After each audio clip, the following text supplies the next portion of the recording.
मैं दिखने में कोई खास नहीं था, लेकिन फिर भी एक बहुत सुंदर लड़की ने मुझसे शादी को हाँ कह दिया।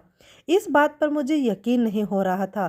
फिर जब सच सामने आया, मेरा नाम सुमित है। मैं हमेशा से ही शर्मीले स्वभाव का था। इस कारण कभी मैं लड़कियों से भी बात नहीं कर पाता था। लेकिन मैं यह भी सोचता था कि मेरे लिए कोई होगी जो मेरी ज़िंदगी में आएगी, मेरी बात सुनेगी। मैं उसी के इंतज़ार में था। लेकिन आजकल दिल या मन साफ हो, उससे कोई फर्क नहीं पड़ता आप दिखते कैसे हो या आपके पास कितना धन है। सब कुछ उस बात पर ही निर्भर होता है, और मेरे पास दोनों ही नहीं थे। ना ही मैं दिखने में इतना अच्छा था और ना ही मेरे पास पैसे थे। मेरा रंग साफ नहीं था। मैं एक मिडिल क्लास फैमिली से हूँ। पिताजी का स्वर्गवास तब हो गया था जब मैं 10 साल का था। मेरी बड़ी बहन और मेरी जिम्मेदारी मेरी माँ पर आ गई थी। मेरी बहन ने जैसे तैसे मुझे इस काबिल तो बना दिया कि मैं अच्छे से अपना जीवन चला सकूं। कर्ज लेकर मैंने अपनी बहन की शादी भी करवा दी। इन्हीं सब जिम्मेदारियों के चलते मेरी उम्र निकलती गई। माँ को मेरी शादी की बहुत फिक्र रहती है। बहुत जगह रिश्ते देखे, लेकिन बात कुछ बनी नहीं। फिर एक दिन अचानक ही हमारे घर में एक रिश्ता आया। वो घर ही आ गए थे हमारा घर, और मुझे देखने के बाद उनकी तरफ से हाँ थी। लड़की की तस्वीर उन्होंने दिखाई। लड़की बेहद ही खूबसूरत थी। मुझे देखते ही पसंद आ गई थी।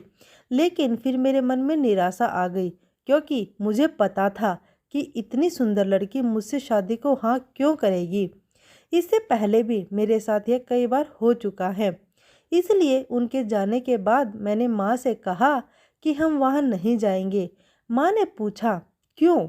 मैंने कहा कि वहाँ जाकर समय खराब करने से क्या फ़ायदा होगा, क्योंकि लड़की वैसे भी मुझे देखते ही मना कर देगी।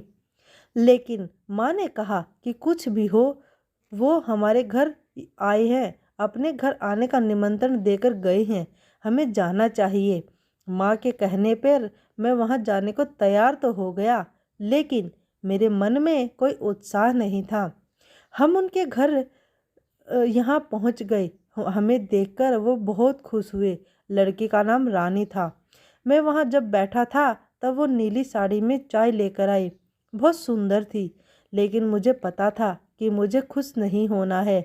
मेरी माँ ने थोड़ी देर बाद कहा कि कुछ बात करनी है तो कर लो, लेकिन मैंने ही उस समय मना कर दिया, क्योंकि उसे देखकर मेरा आत्मविश्वास ही चला गया था।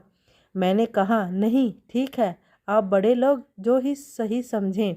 हम अपने घर आ गए। मुझे पता था कि उनकी तरफ से कोई पूछ परख नहीं होने वाली है, और मैंने उसका ख्याल भी अपने मन से निकाल दिया। लेकिन फिर कुछ ऐसा हुआ जिसकी मुझे उम्मीद ही नहीं थी। काम से जब मैं घर आया तो माँ कहती है कि उनका फ़ोन आया था, अपना जवाब पूछ रहे थे। मुझे विश्वास नहीं हुआ। मैंने पूछा कि उनकी तरफ से हाँ है। माँ बोली कि वो तैयार हैं। अब जब ऐसा होता है तो दूसरा ख्याल यही आता है कि शायद कुछ कमी होगी, वरना मुझसे शादी को हाँ क्यों कहती। मैंने माँ से कहा कि ठीक है, उनकी हाँ है तो, पर अब मैं लड़की से बात करना चाहता हूँ। माँ ने यही बात उनसे बोली।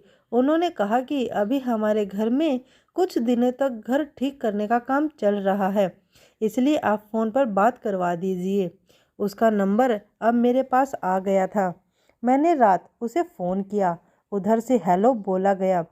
पहली बार मैं किसी लड़की से बात कर रहा था, वो भी इतनी सुंदर। मैंने सबसे पहले एक ही सवाल पूछा कि आप मुझसे शादी को तैयार कैसे हो गई। वो कुछ देर चुप रही। कहा कि क्यों, आप ऐसा क्यों बोल रहे हैं? मैंने कहा कि मैं आपके मुकाबले कहाँ टिकता हूँ। वो बोले कि मेरे लिए बाहर से ज़्यादा भीतर की सुंदरता ज़रूरी है।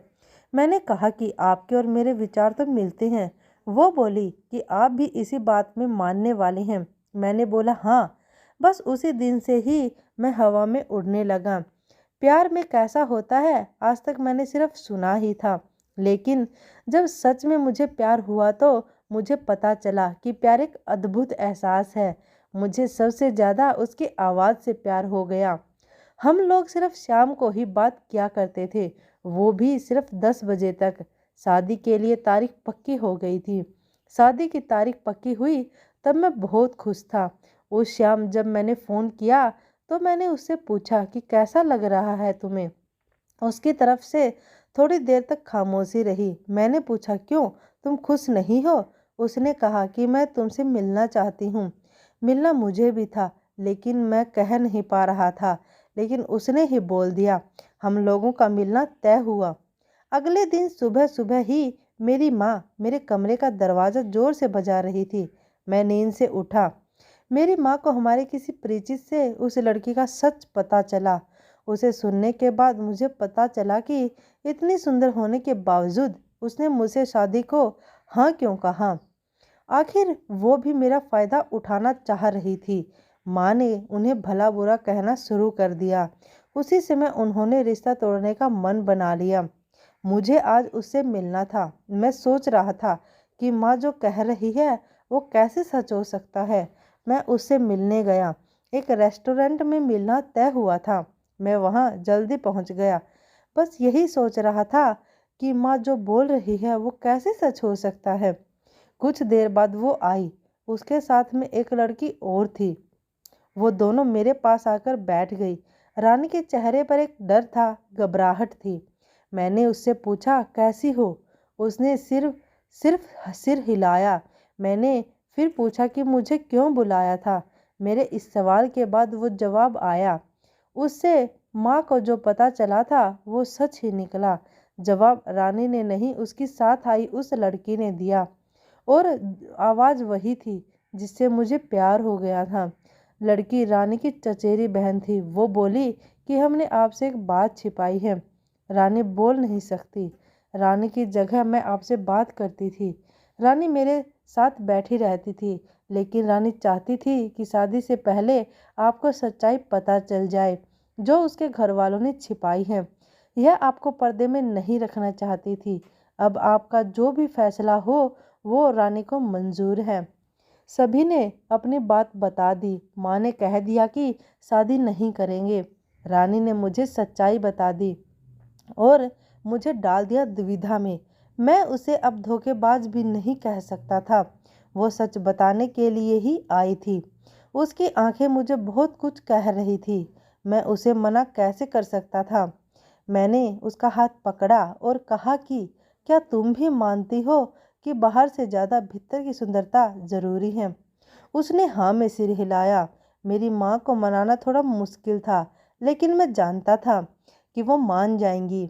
उनके घर वालों ने सच छिपाने के लिए माफ़ी मांगी। रानी और मेरी शादी हो गई। बिना बोले भी वो बहुत कुछ बोलती है। प्यार में शब्द कहाँ ज़रूरी होते हैं। यह तो एहसास है।